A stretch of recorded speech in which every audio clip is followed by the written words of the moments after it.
আবারও চলে এসেছি মাতারবাড়ি কোল পাওয়ার্ড ইলেকট্রিসিটি জেনারেশনের প্ল্যান্টে। টাইম পাস, আমাদের সহযোগীরা, সহপাঠীরা, কলিগরা খেলতেছে, মেবি খেলা দেখতে যাব।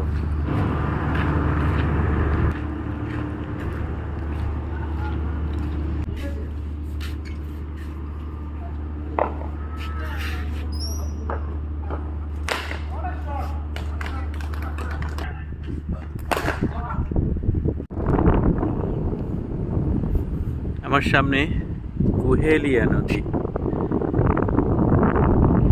এপাশ দিয়ে চলে গেছে বদরখালি, আর সামনে আরো সামনে দেখা যাচ্ছে বঙ্গোপসাগরের একাংশ। আর আমি আছি এখন মাতারবাড়ি আলট্রা ক্রিটিক্যাল কোল ফায়ার্ড প্ল্যান্ট। এটা কয়লা বিদ্যুৎ আর কি। এটা তার চিমনি, ওইটা তার মেশিন দেখা যাচ্ছে।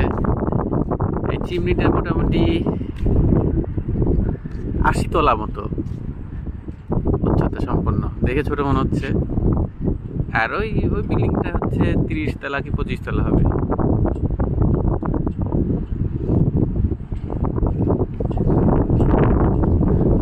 আমরা এই সামনের বিল্ডিংটাতে থাকি। এখানে জায়গা হয় নাই, এখানে নাই, সব একই। আর পাশেরটাই ফরেনার, জাপানিজ ফরেনাররা থাকে।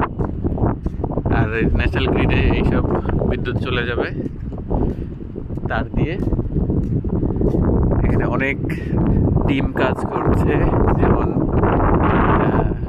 জাপানি কয়েকটা কোম্পানি, সাথে কোরিয়ান কোম্পানি কাজ করছে, আর এক্সপার্ট বেশ কিছু বিদেশি ইঞ্জিনিয়ার নেদারল্যান্ড, মালয়েশিয়া, তারপর ইন্দোনেশিয়া এদিক থেকে আসছে।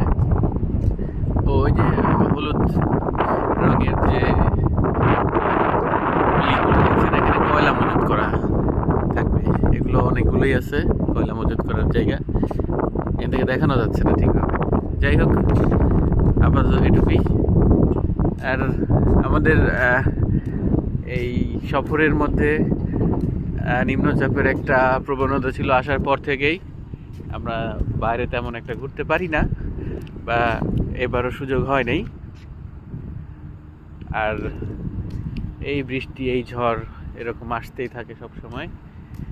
এই জন্যে বাইরে মুভ করাও সম্ভব হয় না। তো আপাতত আজকের এইটুকু ভিডিও। ইনশাল্লাহ দেখা যাক। আমার ভিডিও তো কেউ দেখে না, আর আমি কাউকে দেখানোর জন্যও না, আমি ভিডিও করি আমার রেখে দেওয়ার জন্য।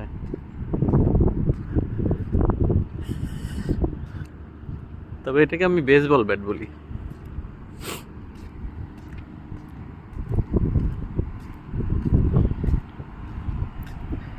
এটা বায়ুর দিক নির্ধারক। এখন বাতাস কম হচ্ছে।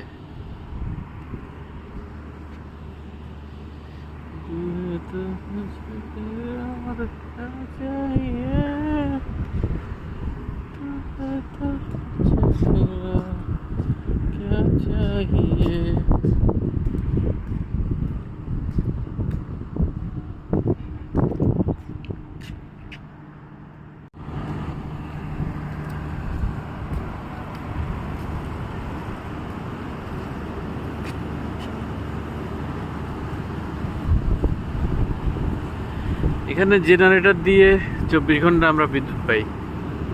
এখানে এত বড় বিদ্যুতের প্রজেক্ট একটা গ্রিড থেকে নিয়ে নিলে হয়।